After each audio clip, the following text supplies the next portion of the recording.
In our last episode, Brenda pulled out her secret stash and showed us why our mighty ship doesn't quite go as fast as it should.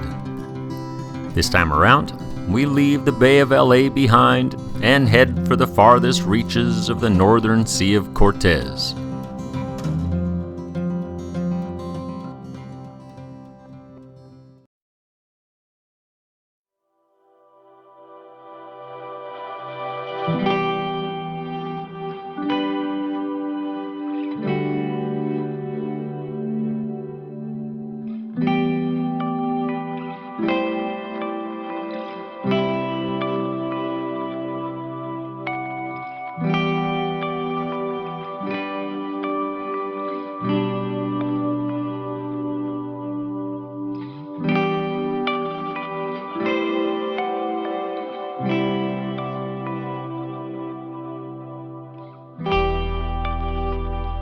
Well, we've been up in the Bay of LA area now for a couple of weeks, but I think today it's time for us to get moving.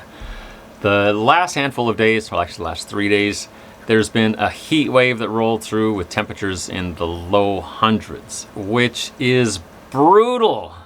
So basically for the last few days, all we've really done is gone snorkeling, and then when we're out of the water, we're just pretty grouchy because it's hot. But today, it's totally different. It's 80 degrees and foggy. I don't get it. We haven't spent enough time up here to really understand these weather patterns, and with no internet access or phone service or anything like that, it's kind of hard to do any research to figure out these weather patterns. But that little heat wave that just came through, I don't think that's gonna be a wave any longer. Pretty soon it's just gonna be the typical weather pattern. Brutally hot, which means it's time for us to get out of here. So today, there's a little south breeze and a bunch of fog, which is weird, but we're going to take the south breeze and head north. But the last thing I want to say before we get out of here and get moving is, well, yesterday Brenda and I were talking about this weather. It's extreme, kind of like Alaska, but on a different extreme. It's flipped. Alaska, you get these cold fronts that move through with clouds and fog and rain. Down here, you get these hot fronts that move through. I don't know, it's extreme and it happens fast. Yesterday was 102, today's 80 and foggy. Weird. So, it's time for us to go. We're gonna get moving. And so, with the lifting fog and a building south breeze, we left the Bay of LA behind.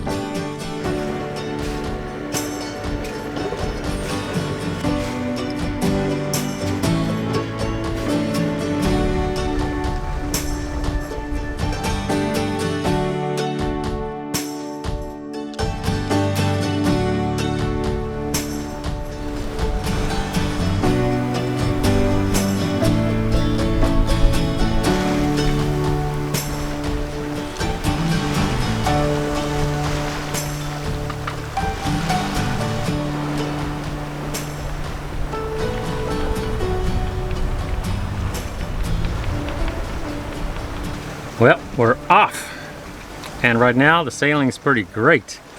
Got about 18 knots on the stern quarter. We're doing about 7 knots. Cooking. We're gonna get there fast if this keeps up.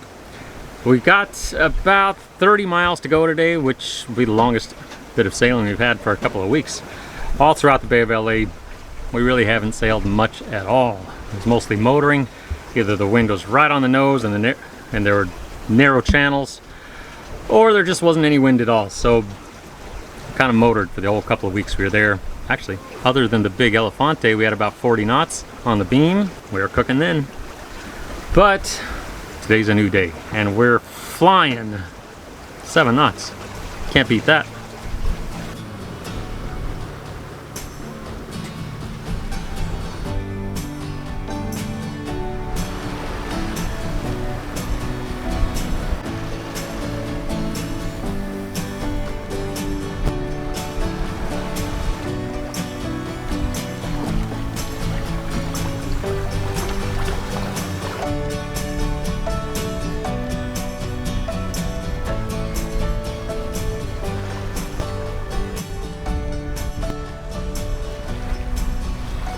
Well, this has been some pretty ripping sailing.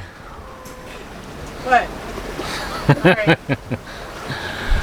We've got low 20s off the stern quarter and Brenda dancing back there. And so we put a reef in the main and rolled up a little head sail. And we're still flying. Boat speed's about 7.5 knots. But we got a little current push. So now we're actually going 8.5 over ground.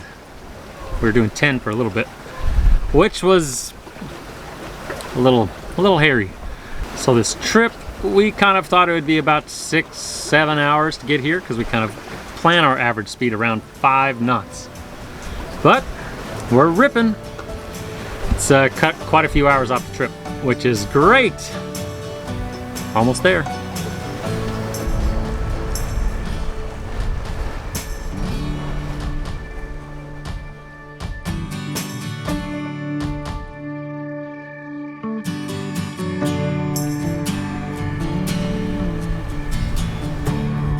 And after some pretty ripping sailing, that would take us past some pretty amazing scenery, we made it to this place.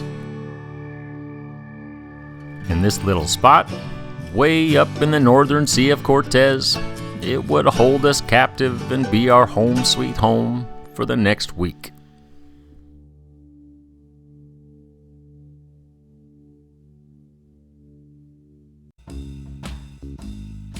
Puerto Refugio lies on the northern tip of Isla Ángel de la Guarda, in the farthest reaches of the northern Sea of Cortez. And to those sailors who dream of a spot that's remote and rugged and all to yourselves, Puerto Refugio is a dream come true.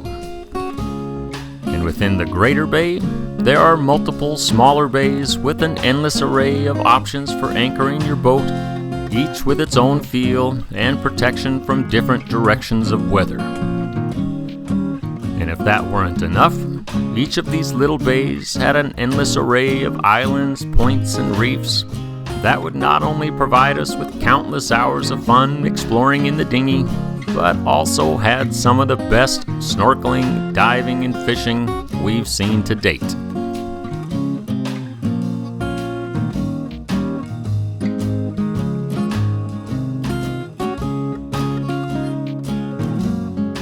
But beyond all the exploration in the dinghy and the fishing that would keep us fed and fat and happy, a big part of the charm to this place is its incredible scenery. Especially when the sun goes down.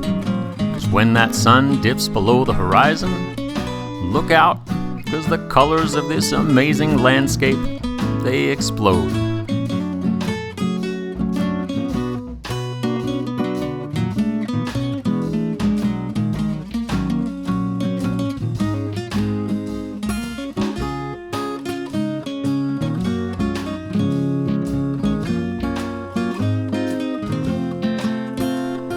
But unfortunately, this place wasn't all roses and gumdrops. For the entire week we were here, every night after the sun would fade over the horizon, a ripping wind would blow off of the island, bringing 100+ degree temperatures into the heart of our boat. And that hairdryer of a breeze, it would last the entire night.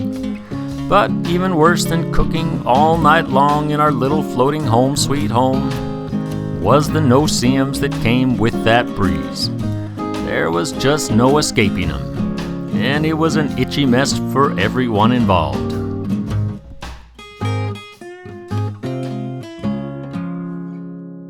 Well, we made it to Puerto Refugio on the northern tip of Isla Ángel de la Guarda. Translated, this is Port of Refuge on Guardian Angel Island. And when we pulled in here, guess who was here? Sebastian and Ken. That's pretty cool. We actually thought we saw the last of them down in the Bay of LA, but sometimes you get to a spot and it sort of grabs you and doesn't let you go for a little while. So they got here about a week before us, and now we've been here for a week as well. And for basically the entire week we've been here, I purposefully have not really brought out my camera for a few reasons. One, I don't have a waterproof camera anymore, and most of what we do here is water-based. We're fishing, snorkeling, exploring in the dinghy. And two, it's been blazing hot. since I've only got a big camera left with this heat, I'm not actually super motivated to carry this thing around. But third, and probably most important, is that this place right here is really the end of our cruising season, and I just wanted to enjoy it for ourselves. So rather than lug a camera around and worry about getting footage from the place, we just enjoyed it. And it was kind of nice. But I will say this place is kind of incredible. It's, I think, what a lot of cruisers dream of. It's remote and rugged. There's nobody around except for us. And it's wild. There's great fishing and diving and snorkeling and exploring. Whatever you want to do, it's here. But it's not all fun and games. It's been blazing hot, especially at night. The weather during the day has been pretty pleasant, but at night the wind is blowing off of the island, and it's been up in the 100-degree range in the middle of the night. And it's like we're living in a hairdryer. It's kind of brutal, but beyond the heat, there's a ton of no-see-ums here. So it's been a great spot, but tough at the same time. It's, yeah, I'll leave it at that. But we're getting out of here. It's the end of the season. Got a good forecast to leave this afternoon to Puerto Penasco, where we're going to haul the boat out. So Brenda's right now making us some passage treats, which I'm pretty excited about. Once those are done, pulling up the anchor and getting out of here. We should get to Puerto Penasco sometime midday tomorrow, and then we'll have a couple of days of getting the boat prepared to haul out. And that'll be that. Back to the States, and we'll figure out what to do for the rest of hurricane season. See you later. So, to prepare for our final overnight passage of the season, Brenda whipped up some pretty amazing passage treats, and we said farewell to a member of our cruising family, who had some pretty great fishing luck on his big birthday. Happy birthday! No! How'd you do out there? Oh my goodness! No. That's some serious yellowtail. Look at you! Talk about happy birthday! Yeah, dude! I left this morning. I'm like, I'm going for those yellowtail. Nature gave you a birthday gift. That's awesome. Nice job. And once these things came out of the oven, we were out of there. But that's a story for next time. So join us in our next episode as we have our final overnight sail of the season and get our boat hauled out for the remainder of hurricane season.